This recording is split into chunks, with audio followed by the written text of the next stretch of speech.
আমার স্বামী যদি ফেরত দিলেন এবার আল্লাহ, আমার মানুষের কথা শুনতে আরন মন যায় না। না যাই, সেই হাসির বাড়ি যাব, ছোট কোয়ালিবার। চলো, আল্লাহ আচ্ছা ওঠো তো দর্শক, চলুন আমার সাথে অপরূপ দৃশ্য দেখতে দেখতে যাব সেই ছোট কোয়ালিবার।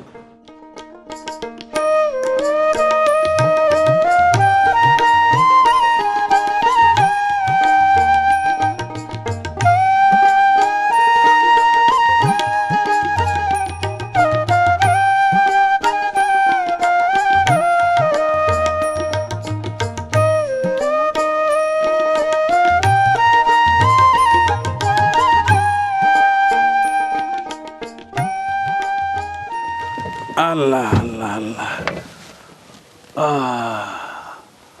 অবশেষে চলে এলাম সেই প্রত্যন্ত একটি গ্রাম, ছোট কোয়ালিবার। কদিন আগে এক অসহায় বোন গিয়েছিলেন আমার বাড়িতে, একটা সেলাই মেশিন দিয়েছিলাম। সেই ভিডিওটি দেখে আমার এক শ্রদ্ধেয় বড় বোন তার জন্য কিছু আর্থিক সহায়তা দিয়েছেন, আমি সেটাই পৌঁছে দিতে যাচ্ছি। চলুন।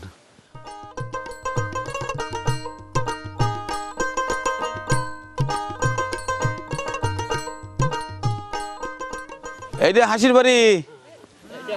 এ বাবা, এটা কি রে বাবা? হ্যাঁ, বিশাল লাউ গাছ। এটা কি বীজ করার জন্য রাখছে না? তাই? কোন দিক দিয়ে যাবো?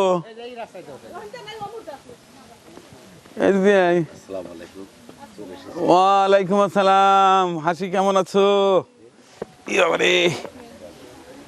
ভালো আছো?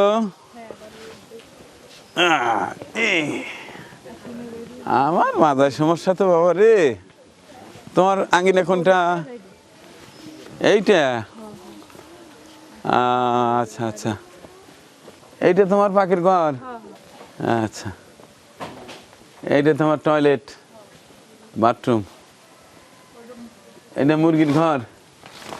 মুরগি আছে না? তিনটে আছে? আচ্ছা আচ্ছা। আর এটা তোমার ঘর না? আচ্ছা, দেখি।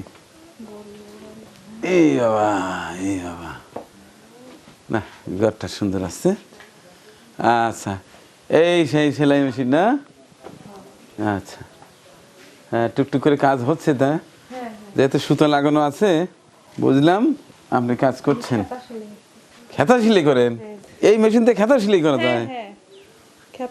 ভালো তো, মাশাআল্লাহ। আচ্ছা ঠিক আছে, তাইলে আপনার ওই ভিডিও প্রকাশিত হওয়ার পরে আমার এক বড় বোন সুদূর লন্ডন থেকে কিছু টাকা পাঠিয়ে দিয়েছে, সেটা দিতেই আসছি। তো বেশ দূর, আমার এমনি কোমরের সমস্যা, এরপরেও যাই, আল্লাহ নিয়ে আসছে, অনেক খুশি হয়েছি। তোমার টাকাটা আগে দিই। সুমনা আজিম লন্ডন থেকে, এই দেখো পুরো 50,000 টাকা তোমার জন্য পাঠাইছে। আমি মনে আশাক আমি দোয়া করি সে জানি আরো দিবের পারে, জানি অনেক আমার মতন মানুষ জানি দিবের পারে। এই টেহারও দিলে খুব উপকার হলো আমার।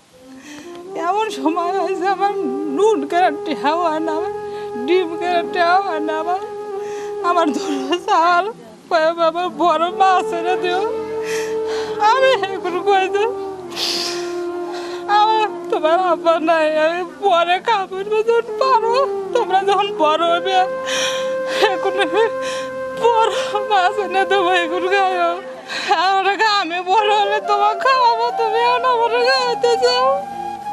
আমি সময় আমাকে আমি খুব দোয়া করি, এ জানি আরো দিবের পরে জানি সবার জন্য জানি দিবের পরে আমাকে জানি আমার দুটো চালের কথা জানি মনে রাখে।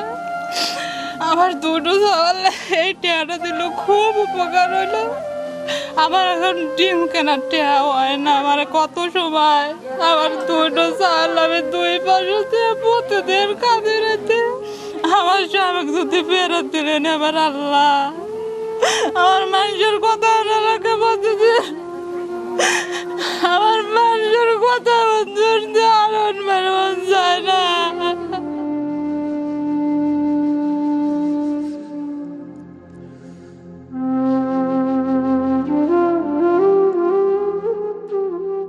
আচ্ছা আমার খুব কষ্ট হয় ঘরে ঘরে আচ্ছা যাই হোক এখন তো মোটামুটি একটু হলেও কাজ দেবে। আর আপনার জন্য আরেকটা খবর আছে, এই মাসের 25 তারিখে আপনি আমার বাসায় যাবেন। এখন থেকে আচ্ছা প্রতি মাসে আমার কাছ থেকে 5,000 টাকা করে নিয়ে আসবেন আপনার সংসার চালানোর জন্য, ঠিক আছে?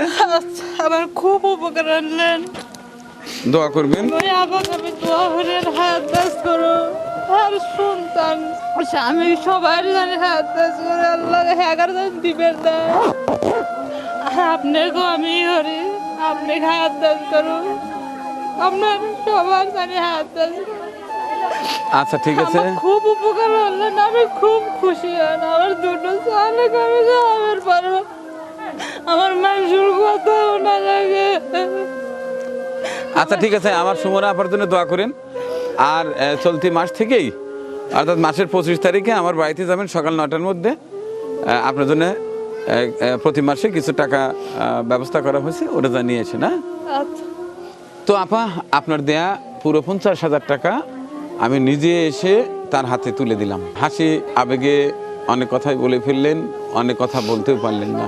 দোয়া করছি আপা আপনার জন্য, আপনার পুরো পরিবারের জন্য, আপনার কষ্টার্জিত হালাল টাকা এই অসহায় বোনের হাতে তুলে দেওয়ার ওসিলায় মহান সৃষ্টিকর্তা যেন আপনাকে ভালো রাখে, আপনার পরিবারের আয় রুজিতে বরকত দেন। আপনাদের মতো ভালো মানুষ আছে জন্যে পৃথিবীটা এখনো সুন্দর হয়ে আছে। দোয়া করছি আপনার পুরো পরিবারের জন্য, মহান আল্লাহ সবাইকে যেন এপারে এবং ওপারে ভালো রাখেন। আল্লাহ হাফেজ। ঠিক আছে, আপনি প্রতি মাসে 25 তারিখে আমাদের বাড়িতে যাবেন, কিছু টাকা আছে নিয়ে আসবেন, ঠিক আছে? আমি আগের দিন ফোন দেবো। হ্যাঁ আচ্ছা ঠিক আছে, ভালো থাকবেন। সবাই ভালো থাকবেন। জি আল্লাহ হাফেজ।